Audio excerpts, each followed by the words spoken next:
Students, आज मैं आपको इस वीडियो में बताऊंगा कि how to balance any chemical reaction. Any मतलब कोई भी। आज मैं आपको बढ़िया जबरदस्त तरीका बताऊंगा कि आप कोई भी केमिकल रिएक्शन को बैलेंस कर सकते हैं। तो चलिए हेडिंग लगाते हैं बिना किसी देरी के।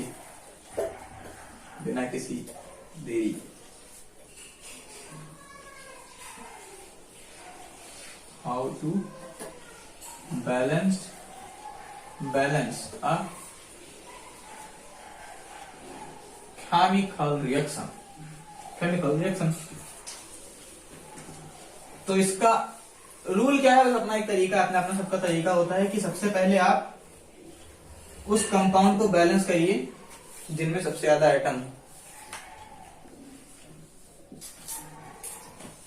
बैलेंस दैट कंपाउंड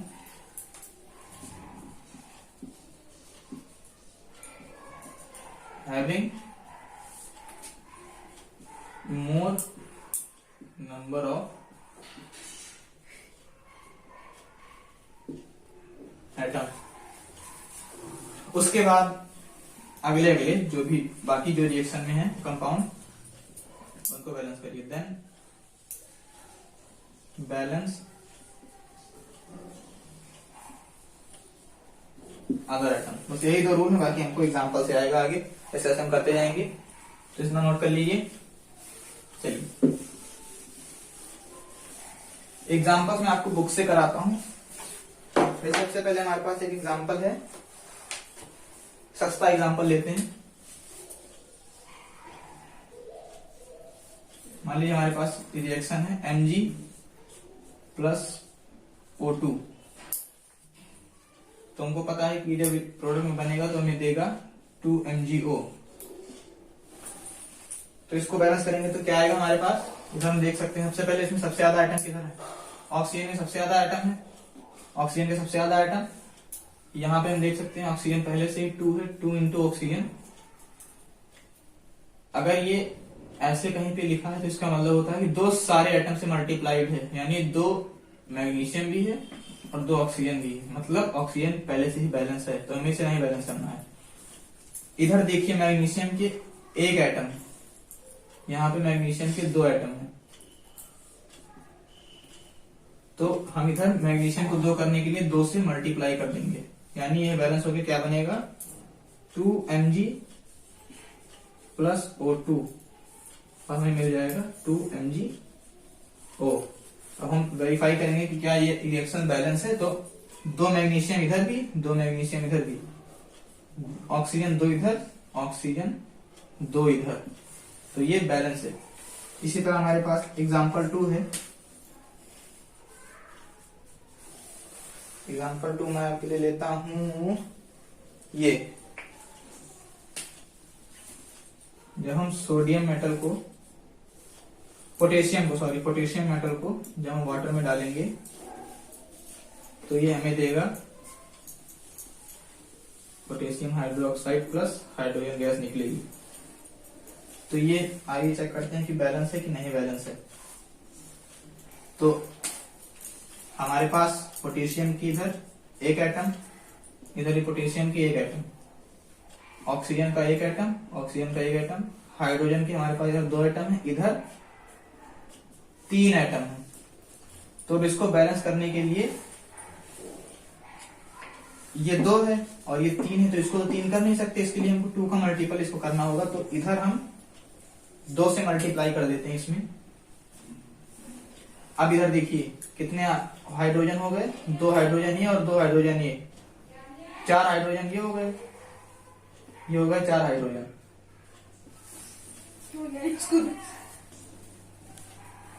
यहाँ पे 2 हाइड्रोजन एटम थे और 2 इससे मल्टीप्लाई हम कर देंगे तो हो जाएगा 4, यानी हाइड्रोजन के एटम 4 हो गए।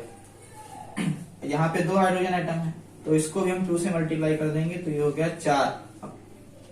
4 हाइड्रोजन के एटम हो गए, तो यानी हमारा हाइड्रोजन बैलेंस हो गया। अब यहाँ पे देखिए कि हमारे पास ऑक्सीजन के एटम कितने हैं? 2 इंटू एक ऑक्सीजन मतलब ये 2 हो गए। इधर ऑक्सीजन कितने आइटम है? 2 इंटू O मतलब 2 ऑक्सीजन के आइटम, मतलब ऑक्सीजन के हमारे बैलेंस है। अब हमारा इधर देखिए पोटेशियम कितना है? 2, इधर पोटेशियम कितने? 1, यानी हम इसको 2 से मल्टीप्लाई कर देंगे तो ये हमारा पोटेशियम बैलेंस, तो ये हमारी बैलेंस इक्वेशन है, यानी इसका बैलेंस का ये होगा कि 2K + 2H2O gives 2KOH + H2O, ये हमारी बैलेंस्ड इक्वेशन है। आपको और एग्जाम्पल हम कराते हैं।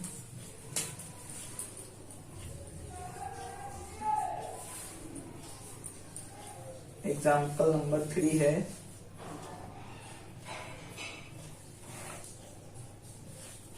ये 3Fe + H2O gives Fe3O4 + H2।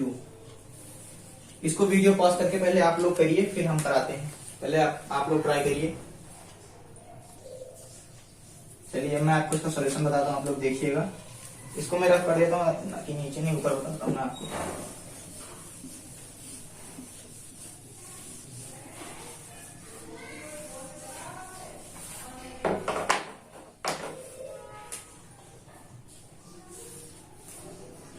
ये हमारी इक्वेशन है केमिकल की। तो इसमें देखिए कि सबसे ज्यादा एटम किस तरफ है। यहाँ पे 3 आयरन है, Fe के 3 एटम, हाइड्रोजन के 2 एटम, एक ऑक्सीजन के एटम। इधर देखिए आयरन के 3 एटम है और ऑक्सीजन के 4। इधर 7, इस कंपाउंड में 7 एटम है, सबसे ज्यादा एटम इस कंपाउंड में। तो पहले हम इधर बैलेंसिंग करेंगे।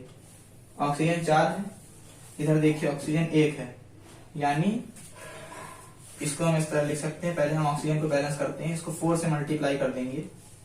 तो ये इसका ऊपर मैं कर दे रहा हूं 4H2O।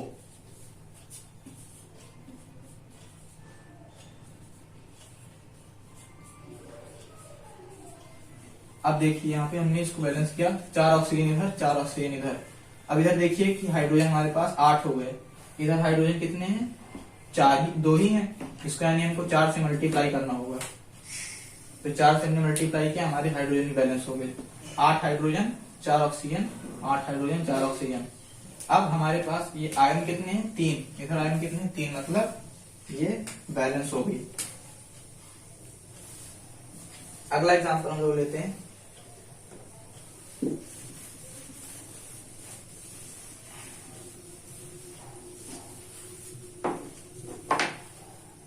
अगला एग्जांपल हम लेते हैं aluminium chloride plus calcium hydroxide. जब रिएक्ट करेंगे तो देंगे aluminium hydroxide plus calcium chloride. ये एग्जांपल है। वीडियो पॉज करिए और आप लोग लिखिए इसको 1 2 3 4। चलिए मैं इसका सॉल्यूशन देता हूं। सबसे पहले देखिए कि सबसे ज्यादा आइटम किस कंपाउंड में है। तो यहाँ पे 1 एल्युमिनियम 3 क्लोरीन, 4 इसमें, 2 इसमें, 2 इसमें, 4 और 1 ये 5, 3 इसमें, 3 इसमें, 6 7। तो सबसे पहले हम बैलेंसिंग इधर से शुरू करेंगे। यहाँ पे 3 हाइड्रोजन है, यहाँ पे 2 हाइड्रोजन है। तो ये 3 है, ये 2 है, तो इसको तो हम 2 3 कर नहीं सकते, इसलिए मल्टीप्लाई कैसे करना होगा। तो हम इसको 3 से मल्टीप्लाई कर देते हैं। तो 3 से मल्टीप्लाई करेंगे तो ये हो जाएगा, हमारे पास हो गए 6 हाइड्रोजन इधर हो गए, ये इससे मल्टीप्लाई होगा और ये इससे मल्टीप्लाई होगा, यानी हमारे पास हो गए 2 हाइड्रोजन ये और 2 ऑक्सीजन। और बाद में ये 3 इससे मल्टीप्लाई हो जाएगा और इससे भी मल्टीप्लाई हो जाएगा, यानी अब हमारे पास 6 ऑक्सीजन और 6 हाइड्रोजन है। तो इधर देखिए कितने हमारे पास है, 3 हाइड्रोजन और 3 ऑक्सीजन। इसको हम 2 से मल्टीप्लाई कर देते हैं। अब ये हो गए 3 और ये 3, यानी ऑक्सीजन 3 और हाइड्रोजन भी हो गए 3। अब ये बाकी जो 2 से मल्टीप्लाई हुआ तो ये हो गया 6 ऑक्सीजन और 6 हाइड्रोजन, यानी ऑक्सीजन और हाइड्रोजन हमारे बैलेंस हो गए। अब यहाँ पे एल्युमिनियम कितने हो गए? 2। यहाँ एल्युमिनियम 2 करने के लिए इसको 2 से मल्टीप्लाई कर देंगे। तो 2 एमोनियम एल्यूमिनियम बैलेंस हो गया। क्लोरीन हमारे पास 3 थे पहले से ही, 2 और मल्टीप्लाई कर दिया यानी 6 हो गए। तो 6 क्लोरीन है, इसको 6 बनाने के लिए यहाँ हमें 3 से मल्टीप्लाई करना होगा। अब ये हो गए, अब क्लोरीन भी हमारे पास 6 हो गई। कैल्शियम हमारे पास यहाँ 3 है और यहाँ पर भी 3 है, यानी अब ये रिएक्शन बैलेंस हो गई। खिंचा गया थोड़ा सा, मैं साफ साफ देख देता हूँ कि बैलेंस करके क्या आएगा। बैलेंसिंग में बस इतना है कि आपको दोनों तरफ एटम जितने भी हैं सारे सेम रखने हैं। तो ये बैलेंस होके ऐसे आएगी 2AlCl 3 + 3Ca calcium hydroxide gives 2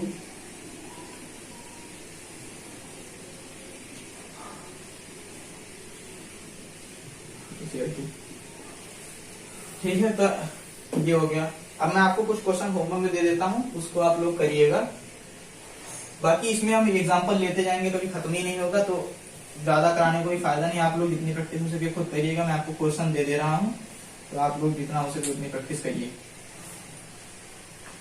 चलिए मैं आपको क्वेश्चन देता हूं।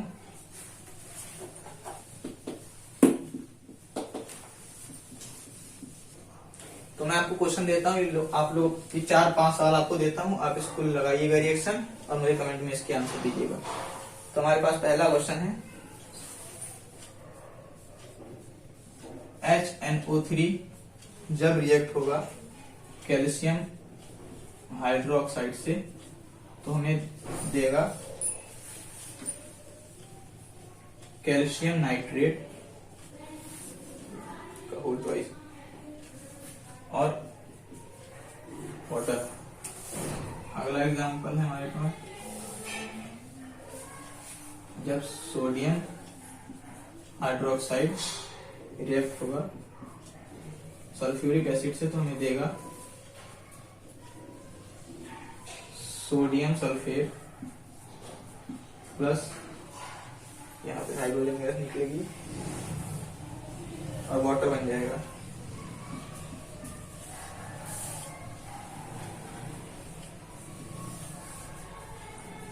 तीसरा है, जब सोडियम क्लोराइड सिल्वर नाइट्रेट से रिएक्ट करेगा तो हमें मिलेगा सिल्वर क्लोराइड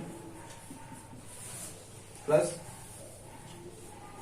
नैनो, मतलब सोडियम नाइट्रेट नैनो। चौथा क्वेश्चन है, जब बेरियम क्लोराइड रिएक्ट करेगा सल्फ्यूरिक एसिड से हाइड्रोजन सल्फेट से तो हमें मिलेगा बेरियम सल्फेट प्लस HCl। तो स्टूडेंट्स ये कुछ 4 रिएक्शन मैंने आपको दी, इसको आप लोग सॉल्व करने की कोशिश करिएगा, इसको बैलेंस करने की कोशिश करिएगा, और अगर नहीं होता है तो आप लोग मुझे कमेंट में बताइए, मैं इसका एक सोल्यूशन वीडियो लाऊंगा। तो चलिए, और तब तक मैं आपको एक अगला टॉपिक बता देता हूँ कि हम केमिकल रिएक्शन, अभी तो ऐसी सादी लिखी, हमें नहीं पता है कि कौन सा इसमें सॉलिड है, कौन सा गैस है, कौन सा एक्वा सॉल्यूशन है, तो कैसे मोर इन्फॉर्मेटिव अपनी केमिकल रिएक्शन को बनाएं। तो आइए मैं आपको टॉपिक पढ़ाता हूँ, तब तक आप लोग पॉज कर लीजिए, इसको नोट कर लीजिए। अब हम आपको बताते हैं कि हमारी केमिकल रिएक्शन जो है वो हमको क्या क्या इन्फॉर्मेशन देती है। तो बच्चों, हमारी केमिकल रिएक्शन जो होती है वो बताती है कि हमारे केमिकल रिएक्शन में कितने एटम किस एलिमेंट के हैं, मतलब नंबर ऑफ एटम किस एलिमेंट के हैं, और प्रोडक्ट में क्या कितने एटम हैं हमारे पास, ये सब बता देती है। और मास बता देती है, कौन सा एलिमेंट क्या रिएक्ट कर रहा है, किससे रिएक्ट कर रहा है, ये सब हमें बता देती है। तो मैं आपको लिख देता हूं कि information given by a chemical reaction equation। तो यहाँ नंबर 1 है,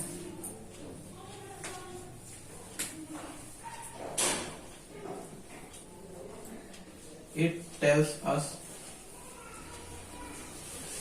about the number of atoms Start. takes place in a chemical reaction. ये हमें बता देती है नंबर ऑफ एटम जो हिस्सा लेते हैं किसी केमिकल रिएक्शन में वो कितने हैं, और ये हमें बताती है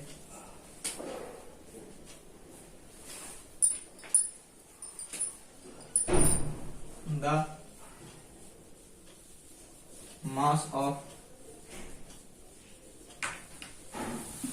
कंपाउंड या molecule present in a chemical reaction. किसी कंपाउंड का जो मास प्रेजेंट होगा वो हमें उससे पता चल जाएगा एटॉमिक वेट से, ये हमें बता देती है। और बताती है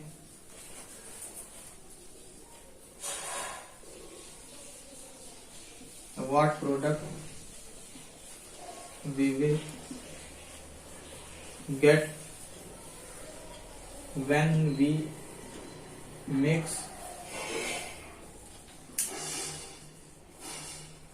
डिफरेंट कंपाउंड। हमें क्या प्रोडक्ट मिलेगा अगर हम इस कंपाउंड को मिक्स करेंगे। जैसे अगर हम सस्ता एग्जांपल मैग्नीशियम और ऑक्सीजन को मिक्स करेंगे तो हमें मिलेगा 2Mg, मतलब मैग्नीशियम ऑक्साइड मिल जाएगा।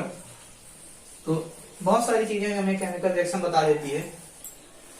तो आइए हम आपको बताते हैं कि और अच्छी तरीके से हम कैसे किसी केमिकल रिएक्शन को लिख सकते हैं, उसके क्या क्या तरीके हैं। सबसे पहले इसको नोट करें पॉज करके। अब मैं आपको बताता हूं कि how to make chemical equation more informative, कैसे हम अपनी केमिकल रिएक्शन को इंफॉर्मेटिव बता सकते हैं। तो हमारा टॉपिक पड़ेगा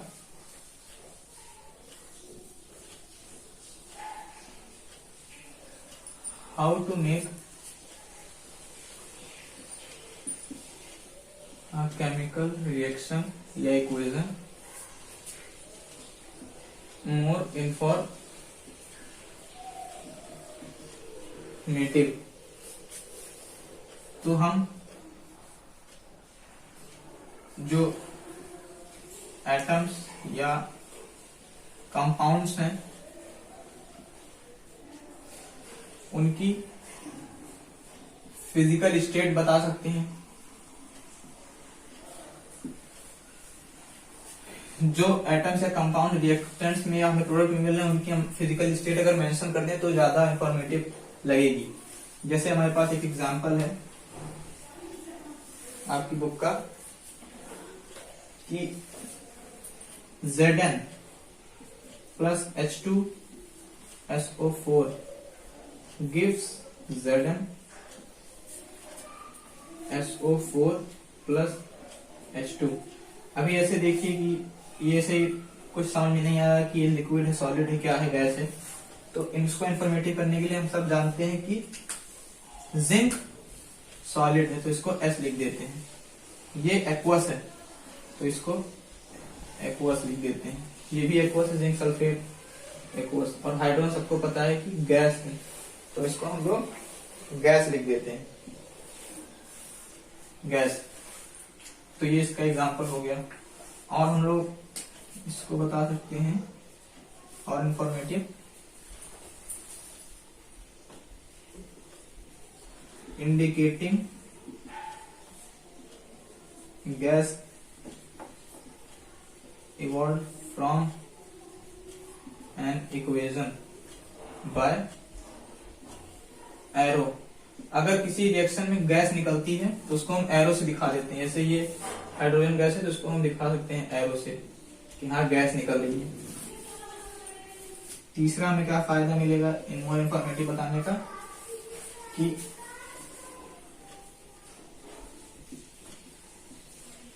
indicating an exothermic reaction by adding, क्या adding, heat word, heat word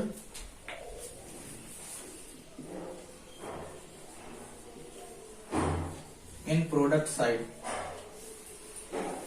अभी आप लोगों को नहीं पता होगा कि एक्सोथर्मिक रिएक्शन क्या होती है। एक्सोथर्मिक रिएक्शन वो होती है जिसमें प्रोडक्ट में हीट निकलती है, हीट निकलती है। तो ये मैं तब आपको पढ़ाऊंगा जब मैं बताऊंगा आपको टाइप्स ऑफ केमिकल रिएक्शन, तब उसमें ये टॉपिक आएगा। अभी आप इतना समझिए कि जिस रिएक्शन में हीट निकले उसको एक्सोथर्मिक कहते हैं। और मोर इन्फॉर्मेटिव हम कब बता सकते हैं, हम प्रोडक्ट की साइड में हीट वर्ड ऐड कर दें। जैसे एक एग्जांपल मैं बताता हूं आपको। एक एग्जांपल मैं ले लेता हूं, ये 2C6H6 plus 15O2 12CO2 plus 6H2O plus heat.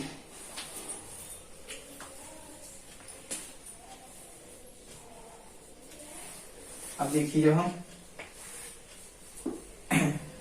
इस कंपाउंड को ऑक्सीजन के साथ रिएक्ट करवाएंगे तो हमें कार्बन डाइऑक्साइड मिलेगा, वाटर मिलेगा और हीट निकलेगी। तो जब हीट निकलेगी तो हम यहाँ पे हीट वर्ड लिख देंगे। ये एक एक्सोथर्मिक रिएक्शन है और इसकी फिजिकल स्टेट और वो स्टेट भी हमको मेंशन करनी पड़ेगी।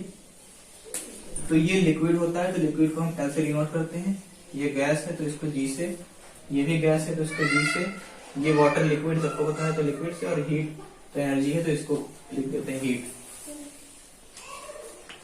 और क्या बातें बताती पहले आप इतना नोट करें पॉज करके, फिर मैं आपको बताता हूं। चौथा है कि involving heat word in an endothermic reaction in reactant side।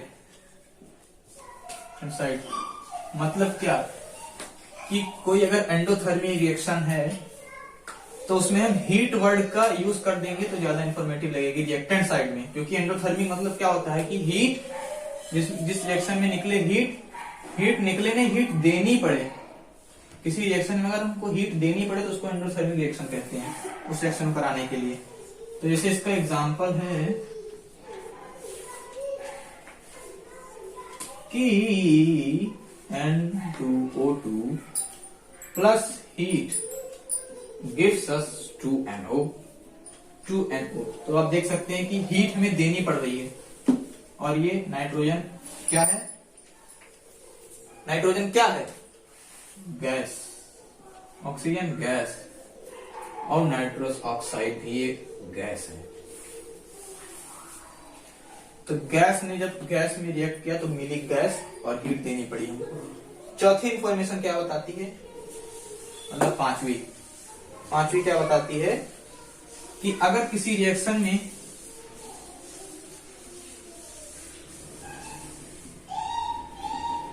Indicating temperature, pressure, catalyst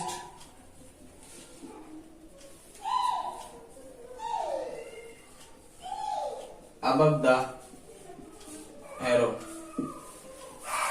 किसी रिएक्शन में अगर हमको टेम्परेचर बढ़ाना पड़े या प्रेशर लगाना पड़े या कैटलिस्ट का यूज करना पड़े, कैटलिस्ट वो होता है जो रिएक्शन को जल्दी करा सके। जैसे हम अपने टायर में ग्रीस लगाते हैं ताकि पहिया अच्छे से घूमे, हमारे बाइक का वैसी कैटलिस्ट होती है कि कैटलिस्ट को अगर हम रिएक्शन में यूज करते हैं तो हमारी रिएक्शन तेज हो जाए, एफिशिएंट हो जाए। जो एरो के ऊपर इन सबको लिखा जाता है। जैसे इसका एक एग्जाम्पल मैं आपको देता हूं कि इसका एग्जाम्पल बुक में है आपके कि जब ये नाइट्रोजन और हाइड्रोजन आपस में रिएक्ट करते हैं और हाइड्रोजन को मिक्स करते हैं तो ये हमें देता है 2NH3 अमोनिया देता है। और इसकी फिजिकल स्टेट क्या है? Nitrogen gas, hydrogen gas, ammonia भी गैस, अमोनिया गैस। और इसमें हमें टेम्परेचर लगाना पड़ेगा 500 डिग्री का और क्या लगाना पड़ेगा, 500 एटीएम प्रेशर भी लगाना पड़ेगा, और आयरन एज अ कैटलिस्ट डालना पड़ेगा। आयरन एज अ कैटलिस्ट हम इसको यूज करेंगे तभी रिएक्शन होगी। तो इसी तरह से हम अपनी रिएक्शन को मोर एफिशिएंट बता सकते हैं। और एक तरीका और है कि एडिंग डाइल्यूट या concentrated word to the compound. जैसे मान लीजिए कि हमने ये रिएक्शन करा रहे हैं, तो इसका एग्जांपल है कि अपनी किसी रिएक्शन में जो एसिड होते हैं उनको डाइल्यूट या कंसंट्रेटेड लिख देंगे तो और एफिशिएंट लगेगा और अच्छा लगेगा। जैसे जिंक है और H2SO4 इसमें लिखते हैं, तो इसको लिख दीजिए डाइल्यूट H2SO4, तो हमें मिलेगा ZnSO4 प्लस H2। एसिड हमने डाइल्यूट लिया है, तो जिंक होगा सॉलिड, ये होगा एक्वस, ये भी होगा एक्वस, और ये होगा गैस। तो डाइल्यूट अगर हम लिख देंगे तो ज्यादा अच्छा लगेगा। तो यही कुछ तरीके थे अपनी रिएक्शन को मोर इंफॉर्मेटिव दिखाने के लिए। आशा करता हूँ कि आपको वीडियो पसंद आई होगी। अगर अच्छी लगे तो लाइक करिएगा, ना अच्छी लगे तो डिसलाइक करिएगा, और मुझे कमेंट में बताइएगा कि आपको क्या परेशानी हुई। अगर कोई क्वेश्चन रिएक्शन बैलेंसिंग में या इंफॉर्मेटिव कैसे आपको किसी दिक्कत हो रही है किसी भी टॉपिक में इस वीडियो से रिलेटेड, तो मुझे कमेंट बॉक्स में लिखें, मैं सॉल्व करने की कोशिश करूंगा। पसंद आई हो तो वीडियो लाइक करें। Thank you for watching.